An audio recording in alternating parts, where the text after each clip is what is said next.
You know, the media has changed a great deal over the last 20 years or so, and one question that we sometimes get at Comsteria is, well, do I need media training? I'm not really planning on engaging with TV, radio, or newspapers.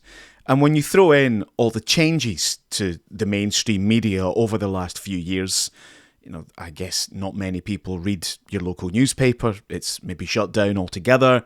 That radio station seems to be playing wall-to-wall music, and I'm not really watching television news because it's quite depressing.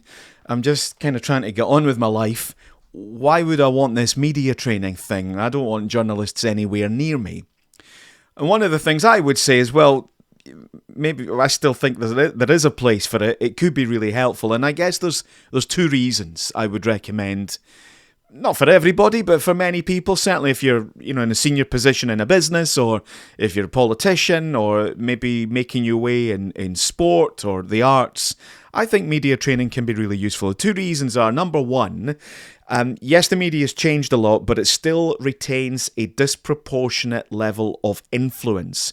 What I mean by that is if you go to someone and you're seeking funding, or you are involved with a trade union or a trade association through your business, or you might have to engage with, say, a community council.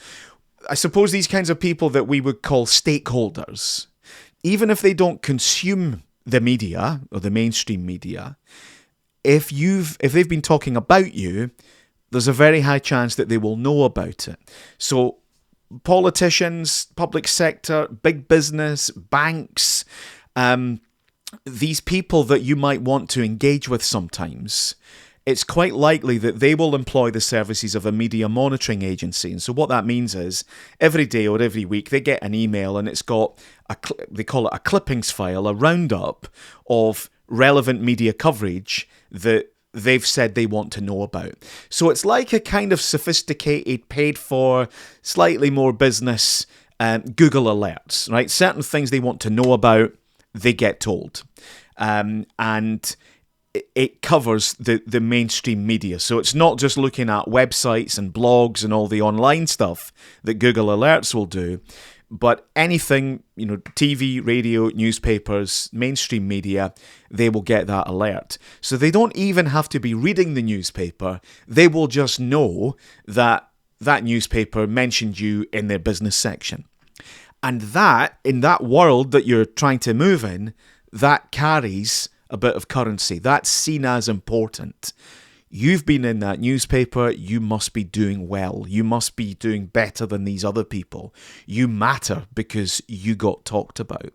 And so if you go to these people for money or to talk to them or try to influence them in some way, it's quite likely if you're sitting waiting for the Chamber of Commerce dinner to begin, or you're about to go into that Scottish Parliament committee meeting and one of the officials comes up to you and you're chatting, it's likely that they'll say, I saw that piece about you in the newspaper last week, or I saw your colleague on that TV show on Thursday night.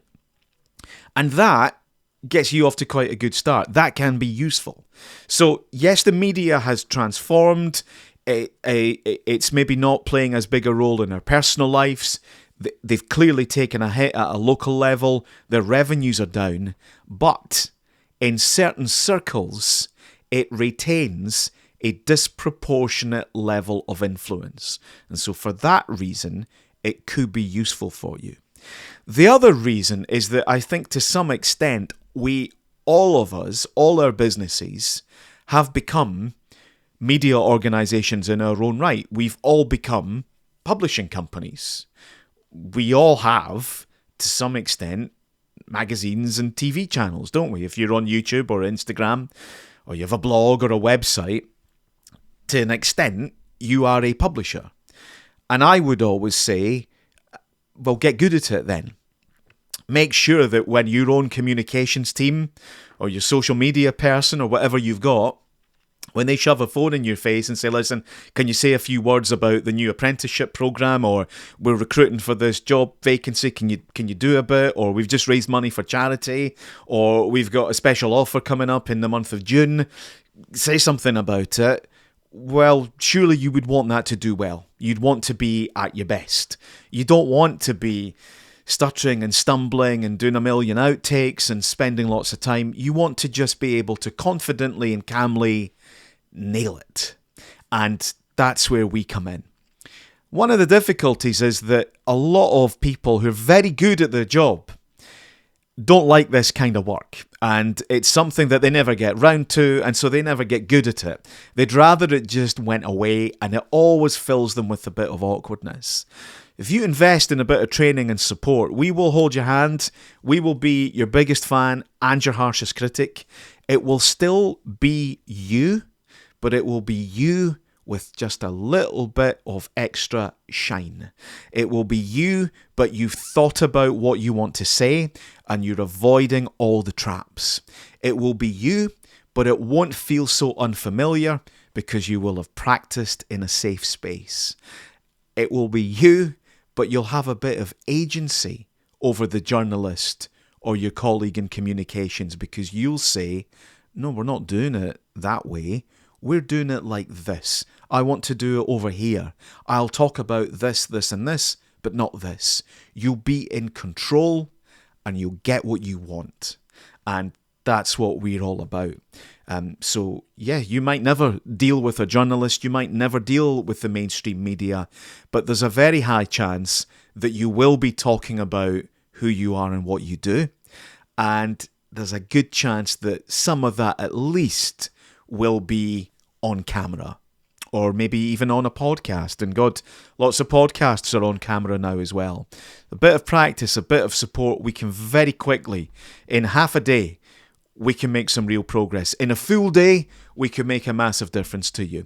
And if it's something that you want to invest in regularly, maybe every year or every couple of years, or put yourself and a few colleagues through it and do it together, we can make you really pretty strong at all of this, and that is going to give you a real edge over everybody else that's just either hoping it goes away or crossing their fingers. So we'd love to work with you. Get in touch, comsteria.co.uk, or just drop us a message here.